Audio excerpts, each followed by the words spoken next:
there's common traps that come with awakening itself. I would call these the danger of getting caught in certain cul-de-sacs or eddies or points of fixation. And they're very useful to understand because they can be quite insidious. They can kind of sneak up on one before you even know what's happening.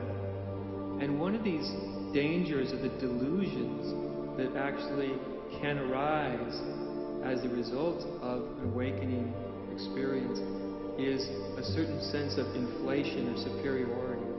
I would say, in my experience as a teacher, that this is probably the most common delusion that arises from awakening. Now, it's not a delusion that is inherent within awakening or within reality, but as I've said many times, once an awakening happens, they're actually traversing this territory from non-abiding awakening to abiding awakening, to really a permanent awakening.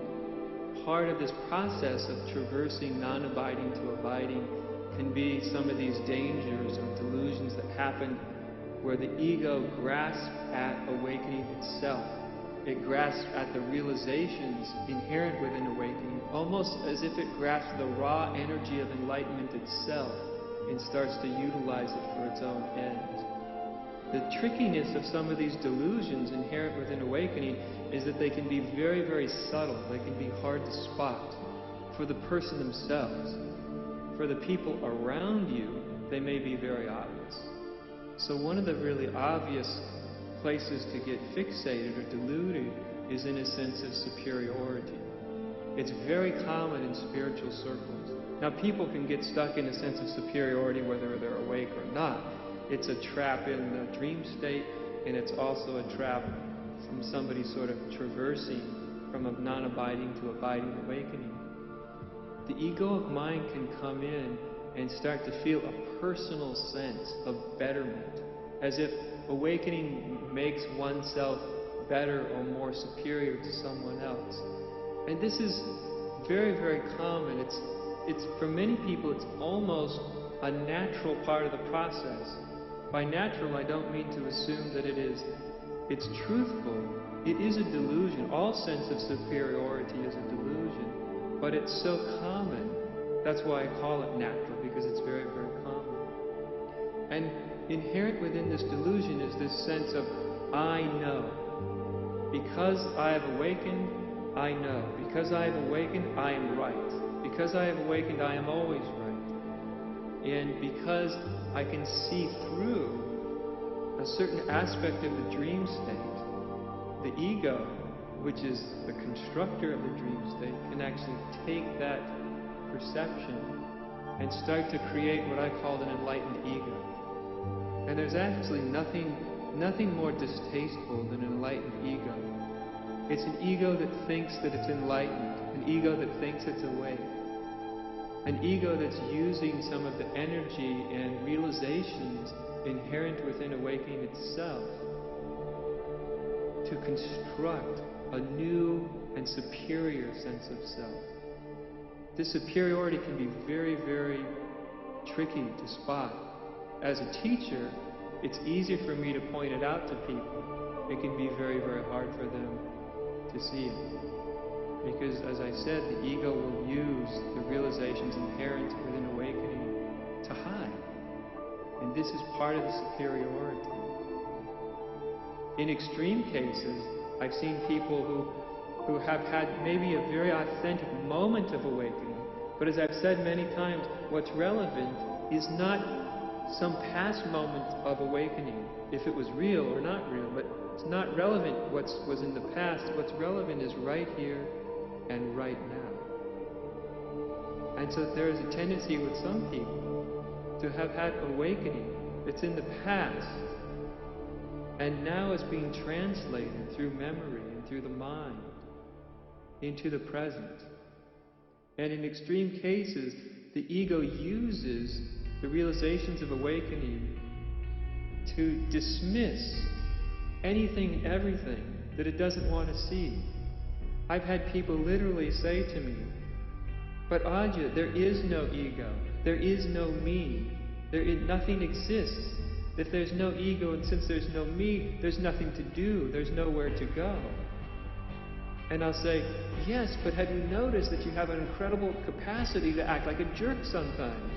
And they'll say, well, that may be true, but there's nobody here to do anything about it. There's nobody here. It's all the will of God. It's all spontaneously unfolding, they'll say. And to think that I should address it in any way is just more dream state delusion. Now, to get through to a person that's stuck in a place like that, that's a point of superiority. That's an ego that is grasping onto a certain insight and using it to barricade itself away from seeing its own illusions. It's using the insights of reality itself to hide behind. And this is a very subtle thing, that when the ego uses realizations to hide behind, to not actually come out into the light of being. When we're in a true state of wakefulness, we're never using what we've realized to hide from anything within ourselves. We never utilize it that way. So as soon as we notice ourselves using our own realization as a means to dismiss unconscious behavior, we should know that we're actually operating from a state of delusion. As I've said earlier, the absolute view of things, that there is no separate doer, that the ego is an illusion, that there is ultimately no separate entity to do everything, and everything happens spontaneously. This view of the absolute is true. But there's a deeper truth. The problem with this deeper truth is very hard to put into words. There's a scripture in the Zen tradition, the Heart Sutra, and part of the Heart Sutra says there is no old age, birth, and death, and no end to old age, birth, and death. And this is a very important part of this sutra. There is no old age, birth, or death. That is true. That's true from the absolute point of view. But unless we also realize simultaneously there is no end to old age, birth, and death, it means if we haven't realized that, our realization is not complete. And if our realization is not complete, it is prone to be grabbed by the ego and used by the ego as a construct to hide behind and to justify lots of unenlightened behavior. It's very common in spirituality. It's very common to the ego to say to itself, oh, I've awakened, and I've seen that everything is spontaneous. Therefore, I'm not responsible for anything that happens. And if you don't like it, sorry for you. You just haven't seen the ultimate nature of reality. You know, this is a type of egoic delusion based on superiority. It's why I emphasized that in the part of the journey of going from non-abiding to abiding awakening, our greatest ally is a very deep and profound sense of sincerity. Because it's from this sincerity that we'll know. We'll get the sense, oh, this is arrogant. This is putting myself above others. This is actually a way that the mind is using inside itself, and sometimes the raw energy of awakening itself, to hide behind. And as I've said, as a spiritual teacher, this is a very difficult thing to get people to realize. Because this particular type of delusion, which is based in the ego using enlightenment or awakening to hide a sense of superiority, this is a very well-defended egoic structure. It's very difficult to get through. So what I found sometimes is the most difficult egos to penetrate are those that have had some glimpse of reality. You wouldn't think it would be that way. You'd think, oh, if someone had a glimpse of reality, even if it was momentary, because it does have such a deep and profound impact, that the ego could never reconstruct itself in such a way that it's almost immune to any point of entry. But actually, in some people, this is the case, that they can become highly, highly deluded. I've seen this in my years of teaching, of people who come and have this very overt sense of superiority. And usually when they do, They want to make sure that people hear them and know what they know, that people agree with them, or more important, that people know that they themselves are enlightened. I've literally had people jump up onto the stage where I am and grab a microphone and start to tell the audience their version of what the truth is. This is, of course, a very extreme case. And in such a person, I often get the sense, well, I probably can't get through to them in the moment, but life, given enough time, life will get through to them. Because the beauty of life itself is that when we're functioning from something that's less than true, it won't ultimately work in life. Ultimately, it will break down. Ultimately, we will be brought to our knees in one way or another. Ultimately, we will be encountered with ourselves. There is no such thing as deluding ourselves permanently. It doesn't work that way. And so, each person should at least look and see if there's any sense of inflation, superiority, any sense of, oh, I've awakened from the dream state, and therefore any sense of, as if it were looking down your nose to anybody that you think is not awake.